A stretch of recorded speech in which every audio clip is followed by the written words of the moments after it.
So just 1 week ago, meteorologist Brian Hughes set off on a voyage on the Katie H. Stern wheel, headed for Pittsburgh and the backyard brawl. Well, Brian got to his destination on Sunday, and he's been having really the time of his life ever since then. Brian joins us now live from Pittsburgh with more on his haul to the brawl. How's it going there, Brian? He just worked the basketball tournament last week. In fact, he's been a huge part of Charleston high school and college basketball games for more than 20 years. A local bar is offering a new drink, but it's not your typical beverage. It's called the Pink Drink.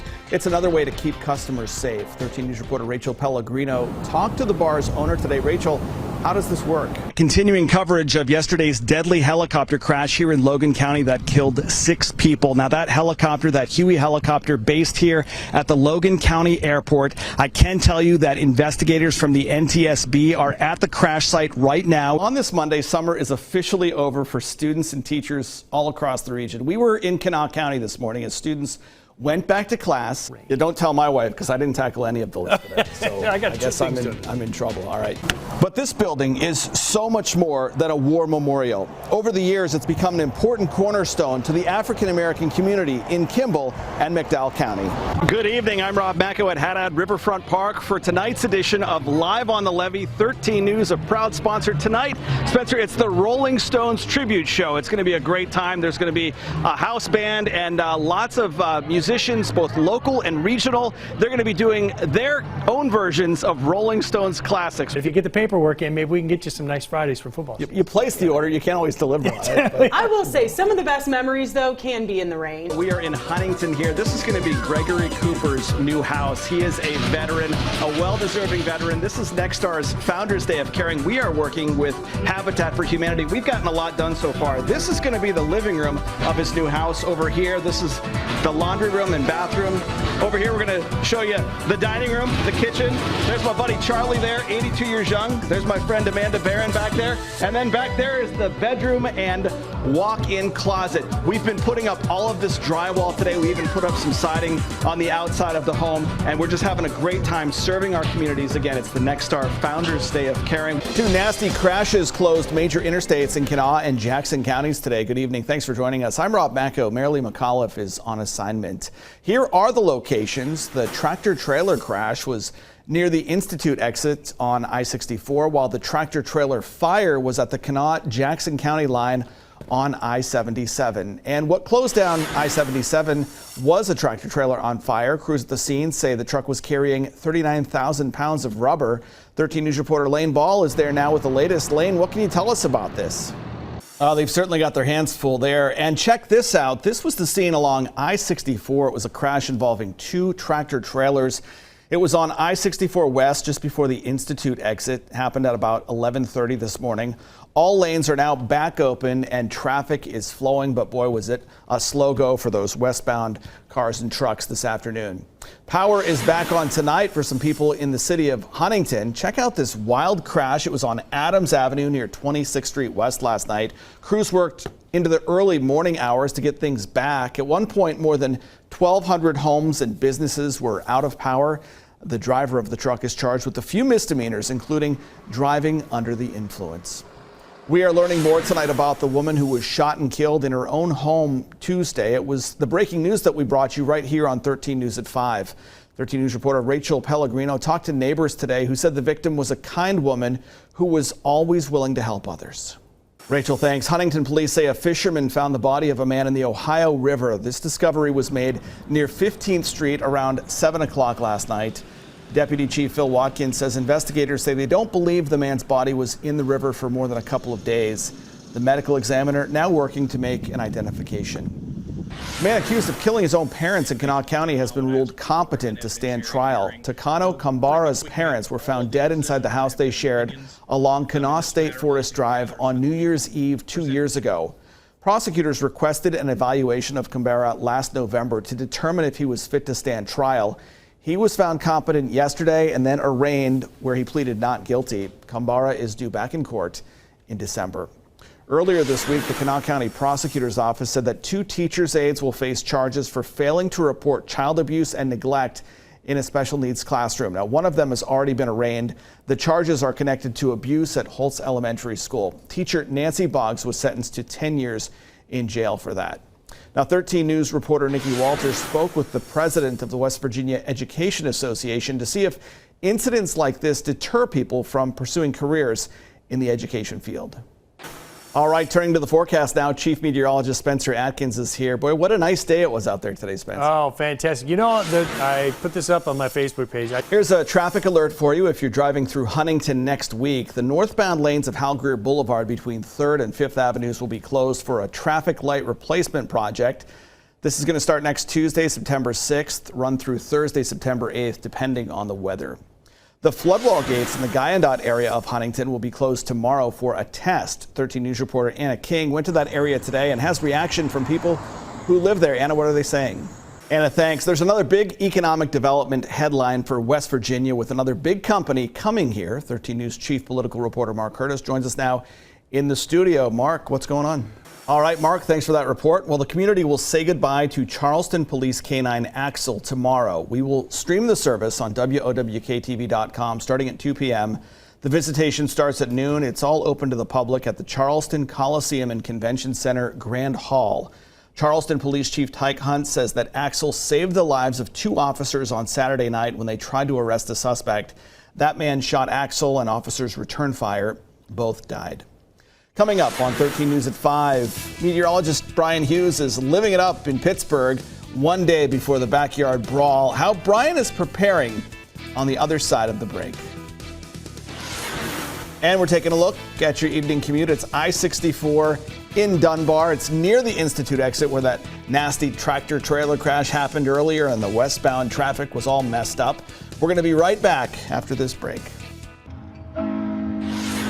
So just 1 week ago, meteorologist Brian Hughes set off on a voyage on the Katie H. Stern wheel, headed for Pittsburgh and the backyard brawl. Well, Brian got to his destination on Sunday, and he's been having really the time of his life ever since then. Brian joins us now live from Pittsburgh with more on his haul to the brawl. How's it going there, Brian? Oh, man, I've got to tell you, Rob, this has been an incredible experience. Back to you, Rob.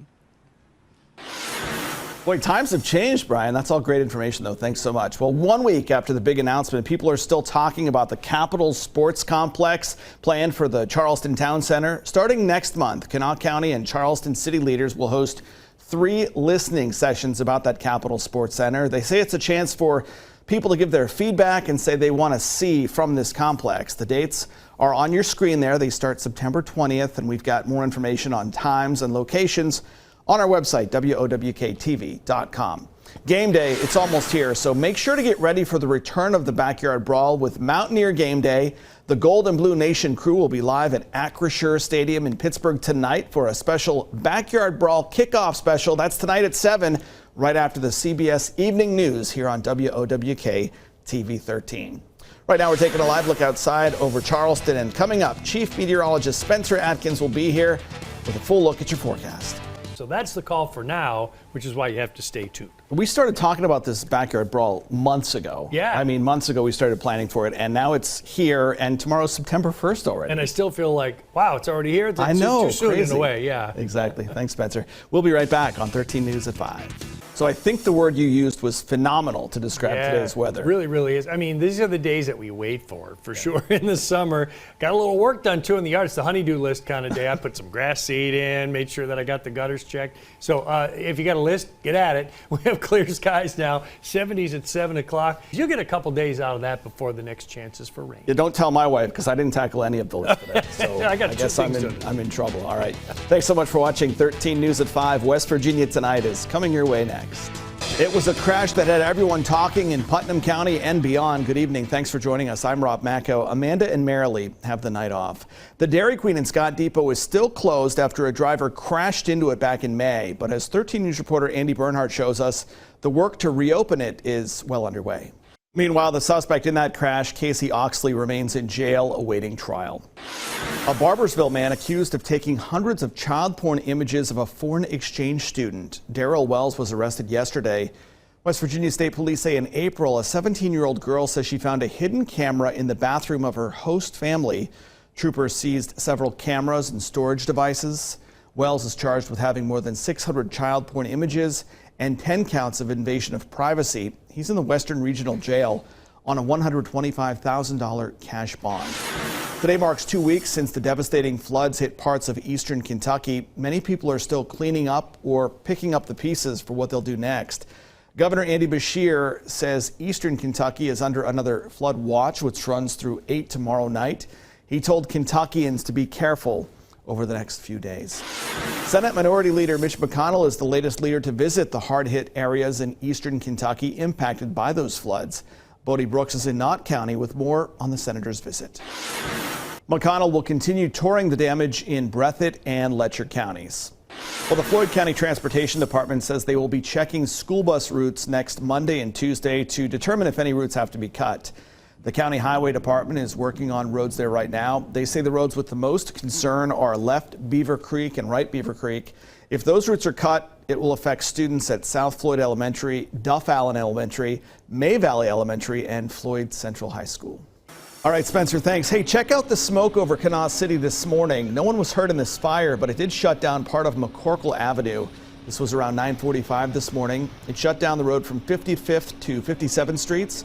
Dispatchers say the fire was in an abandoned store and say it'll have to be torn down probably. Investigators are now looking for what caused it. And we want to show you some pretty incredible video right now from the driver's side of a KRT bus. You can see this van will strike the side of the bus. This happened at around 6:30 this morning over at the I-64-77 split in Charleston.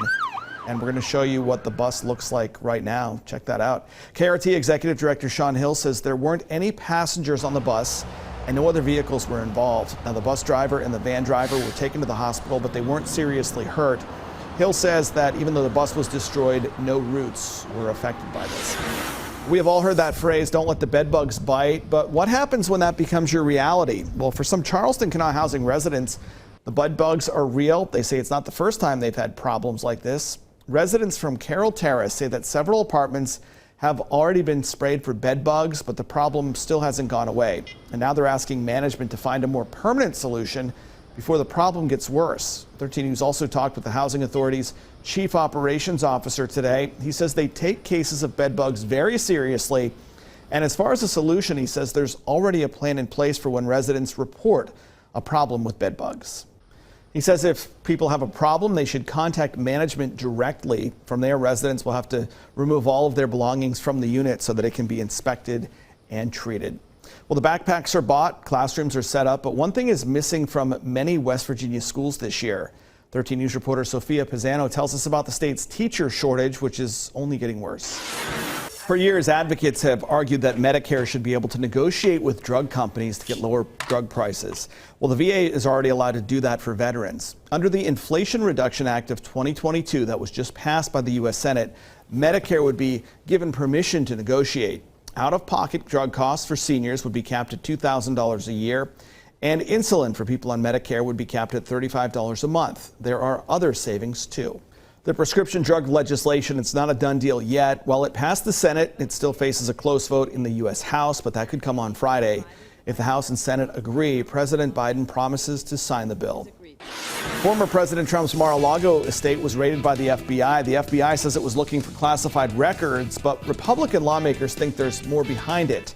That's coming up next on 13 News. Former President Trump's Mar-a-Lago estate was searched by the FBI yesterday. Trump called it an unannounced raid. Now, the FBI's search and investigation, it's related to the potential mishandling of classified documents. Washington correspondent Alexandra Limon has the latest, including reaction from Capitol Hill. TSA officers at Yeager Airport found a loaded handgun yesterday in a Mingo County man's carry-on bag. They found the gun in the checkpoint X-ray machine. Officials say the gun was loaded with 5 bullets, and an additional magazine with 5 more bullets was also in the bag. Police were called and they took the gun. The man was cited on a weapons charge. Officials say it's the second gun confiscated at Yeager Airport this year. After 2 years of being virtual, the YWCA's Girls Night Out fundraiser returns in person once again. The theme this year is Everything That Sparkles. The annual event helps to raise money for the Resolve Family Abuse Program. It helps people like Ivy Evans. Now, she was pregnant and in an abusive relationship with the father of her unborn baby. After a fight with her abuser, she ended up in the emergency room with a concussion. A nurse and a social worker told her about the Resolve Family Abuse Program. She was able to go directly to the Hope House, which is a shelter operated by the YWCA, and they were able to help her reconnect with her family and do things like get an ID and a marriage certificate, things that were vital as she worked to get back on her feet. And from the Hope House, she moved into the YWCA's Alicia McCormick Transitional Homes, where she could live on her own with her kids while still receiving support. Girls Night Out is coming up this Saturday. It's at the Charleston Coliseum and Convention Center. Now, we've got a link to more information about how you can buy a ticket or make a donation. Just go to our website at WOWKTV.com. Welcome back. In the early to mid 20th century, the city of Charleston had a vibrant black neighborhood. It was called the Block. Well, today most of the buildings are gone, but there's an effort underway to raise awareness of the Block's role in Charleston's history.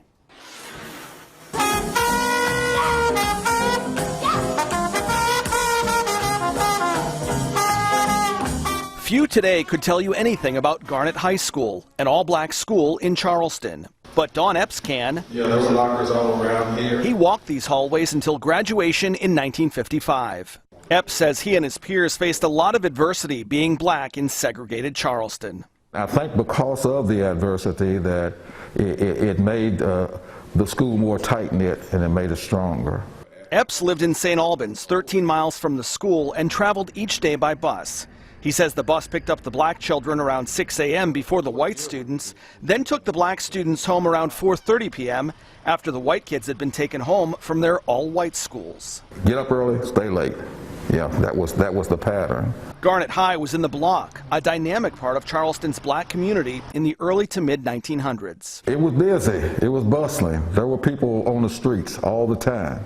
The Block ran from Washington Street East to Smith Street and Capitol Street to Broad Street, which is now Leon Sullivan Way. Blacks weren't allowed to go to white restaurants, stores, or hotels in the city, so they opened businesses for themselves. Epps played basketball and baseball for Garnet High and spent a lot of time in the Block, where he says he always felt welcome. I knew that I could go in the restaurant, I could sit down, I could go in the movie, I could do this or that. It was a very vibrant cultural center for African Americans. Dr. Billy Joe Payton is a history professor at West Virginia State University. He says the Block's pride and joy was the upscale Ferguson Hotel. The Ferguson Hotel had a lot of nice amenities. Also had a barbershop, a theater, a number of stores.